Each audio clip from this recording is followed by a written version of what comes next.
The village nobody visits after sunset. He told his wife later that it was not fear exactly. It was something older than fear, something that lived in the body before the mind had words for it, something that said, not tonight, not this road, not after the sun has gone. He reversed 3 kilometers in the dark, took the longer road, arrived home 2 hours late. He never explained why. He never drove through Air after sunset again. He is not alone. Air sits in a forested valley in southwestern Nigeria. It is not on any tourist map. It does not appear in government development reports. It has no local government chairman who mentions it in speeches. By every official measure, it barely exists. But ask anyone who lives within a 30-kilometer radius, and they know exactly where Air is. They have known since childhood, not because of what happens there during the day, but because of what is said to happen there after dark. The village itself is old, older than most people can accurately date. The elders speak of ancestors who settled the valley because of the quality of the soil and the reliability of the stream that runs through it. For generations, it was simply a farming community, quiet, self-sufficient, largely ignored by the wider world. The reputation began according to the oldest accounts, sometime in the 1940s. A specific event, a specific night. Exactly what that event was depends entirely on who you ask, and that, as we will discover, is where the real mystery begins. The first documented account comes from a teacher, a man named Emmanuel Ademi, who was posted to a school in the region in 1947. In a letter to his brother, preserved by the family and shared with researchers decades later, he wrote the following: "There is a village on the road between here and Ondo that the local people will not pass after dark. I thought it was superstition. On my 3rd week here, I decided to walk through it at night to prove a point. I did not get far. At the edge of the village, the air changed. I cannot describe it better than that. The air changed. I heard something moving in the trees above me. Too large for a bird, too quiet for an animal, I know. I walked back to my lodgings very quickly. I have not tried again." Emmanuel Ademi was an educated man, a teacher, someone trained to observe and report accurately. His letter was not written for an audience. It was written to a brother privately, as a description of personal experience. That is what makes it significant. He was not performing. He was reporting. Over the following decades, reports accumulated.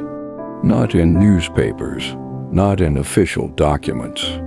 In the way that rural Nigerian knowledge accumulates through conversation, through warning, through the specific instruction that parents give children and elders give travelers. Do not go through Air after dark. Over the years, researchers and journalists who visited the region collected accounts. What follows are 4 of them. 4 people, 4 different decades. 4 experiences that share in ways that have never been satisfactorily explained the same specific details. The first, a palm wine tapper named Adisa. In 1963, he was returning from a neighboring village when he passed the edge of Air just after dusk. He described seeing lights moving between the trees on the eastern side of the village. Not fireflies, not lanterns, lights that move with what he called purpose. They did not flicker, they did not drift. They moved deliberately, parallel to the road, keeping pace with him. He ran, He did not look back. The second, a market woman named Folake. In 1978, she was traveling by bus when the driver took a wrong turn in the dark and found himself entering Ika-Rare. She described the bus going silent, not the engine, the people. Every passenger simultaneously stopped talking. She said it was like something pressed the silence into the bus from outside. The driver turned around without being asked. Nobody spoke for 20 minutes after they left the village behind. The third, a motorcyclist named Sunday. In 2003, he was delivering goods to a farm beyond Ika-Rare and miscalculated his journey time. He entered the village after dark. He described the sounds, something rhythmic like drumming, but not drumming, coming from the center of the village.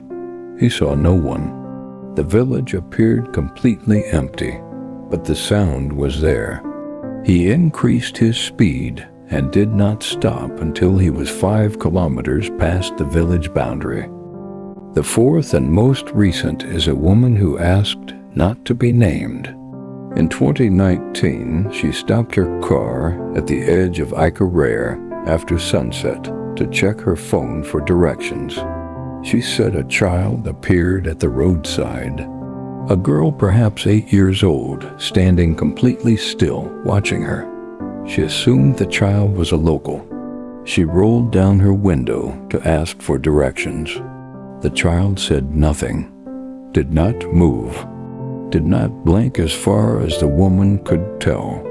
After what she estimated was 2 minutes, the child turned and walked into the darkness between the trees. The woman drove away without getting her directions. She has not returned to that area.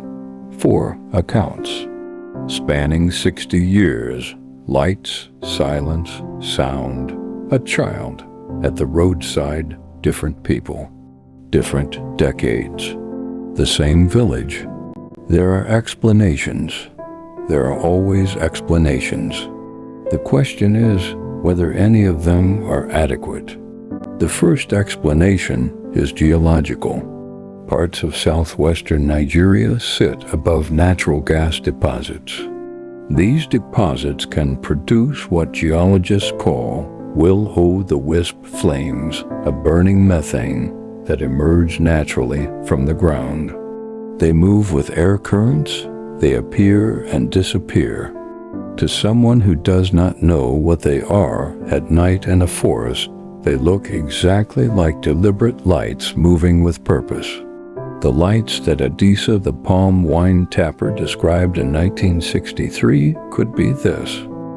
The second explanation is criminal. Remote villages in rural Nigeria have historically been used for activities that benefit from darkness and isolation, illegal distillation, smuggling, ritual practices conducted away from official attention. A community protecting a significant secret or several significant secrets has strong motivation to cultivate a reputation for supernatural danger. Keep travelers moving, keep witnesses away, keep the darkness useful. The third explanation is psychological, and perhaps the most interesting. A reputation once established becomes self-fulfilling. Everyone who enters Ika-Rare after dark already knows the stories. Their nervous systems are primed for threat. Every sound is amplified. Every shadow is significant. Every ordinary thing becomes evidence of something extraordinary. The fear creates the experience. The experience confirms the fear. And the fourth explanation is the one that researchers hate most, the one that sits in the gap between everything else, that something genuinely unusual occurs in Ika-Rare after dark, something that does not fit neatly into any existing category. Not supernatural in the Hollywood sense, not criminal in the obvious sense. not geological or psychological, in ways that fully account for the consistency of the reports across 60 years. Something else. Something that the available frameworks are simply inadequate to describe. Here's what the research leaves unresolved. Why do the accounts, spanning 60 years and multiple unconnected individuals, share specific details? The lights that move with purpose, the silence that descends on groups, the sounds from the center of the village. These specific details appear across accounts from people who did not know each other and in some cases had no access to previous accounts.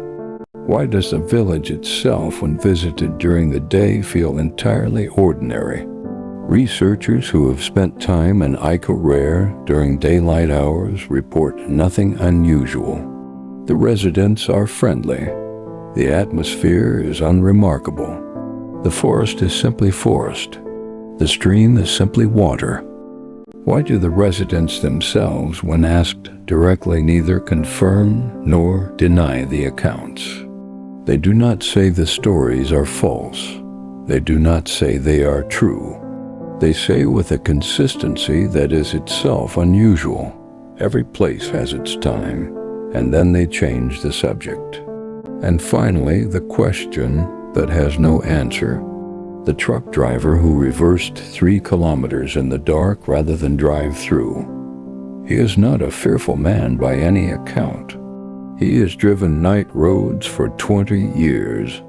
He has faced breakdowns, armed robbers, flooded roads, and collapsed bridges. He is afraid of none of these things. But at the edge of Ika on the night of March 14th, something in him said no.